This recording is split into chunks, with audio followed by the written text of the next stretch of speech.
Syria. Just the name conjures up images, doesn't it? We think of deserts and ancient cities. We see the ghosts of empires. This is a land where time seems to have a different rhythm. Syria sits at the crossroads of east and west, north and south. It's a place where continents collide. For thousands of years, Syria has been a cultural and commercial hub. It's no accident. Look at a map.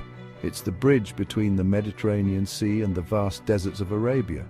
Caravans laden with spices, silks and stories passed through these lands. They left their mark, believe me. Think Damascus. It's one of the oldest continuously inhabited cities on earth. Imagine the generations who walked those streets before you. The Romans, the Ottomans, the Greeks. They all left their mark. You can feel it in the air, in the very stones of the buildings. But Syria isn't just ancient history. It's a living, breathing tapestry woven from the threads of countless cultures. To understand Syria, you need to taste its food, hear its music, and look into the eyes of its people. That's when the real story unfolds. Let's talk history. Syria has seen it all. Empires have risen and fallen here, leaving behind a legacy etched in stone and whispered in the wind. This land was once ruled by the mighty Romans. Walk through the ruins of Palmyra, and you can almost hear the echoes of Roman legions marching across the desert sands.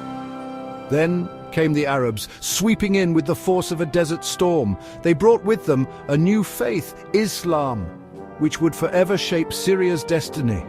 The Umayyad Caliphate, centered in Damascus, spread its influence far and wide, creating a golden age of art, science, and culture. But peace never lasts forever, does it? The Mongols stormed through, leaving a trail of destruction in their wake.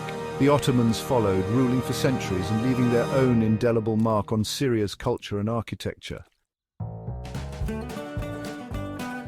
Don't think for a minute that Syria is a monolith. It's a vibrant mosaic of cultures, each with unique traditions and stories to tell. Arabs, Kurds, Armenians, Assyrians, Turkmen, they all call Syria home. They've created a rich tapestry of languages, religions and customs. You can hear it in the streets. Arabic might be the official language, but you'll also hear Kurdish, Armenian and even Aramaic, the language of Jesus, still spoken in some villages. Imagine that, a language echoing through the millennia. This blend of cultures is what makes Syria so fascinating. It's a reminder that diversity isn't just about tolerance, it's about richness and depth. It's about the beauty of shared humanity. Now let's talk food. Syrian cuisine is a feast for the senses. It's a delicious fusion of flavors and aromas, reflecting the country's diverse heritage. Think fresh ingredients, fragrant spices, and a generosity that borders on the legendary. Let's start with hummus. It's not just a dip here, it's an art form. Creamy, nutty, and drizzled with olive oil. It's best enjoyed with freshly baked pita bread. And don't even get me started on the baba ganoush. Smoky, grilled eggplant, tahini, lemon juice, it's enough to make you weep. Then there's the kibbeh, a national treasure. These little torpedoes of ground meat, bulgur wheat, and spices can be fried, baked, or even eaten raw. And for the main course, lamb, slow cooked to perfection with fragrant spices like cumin, coriander, and allspice.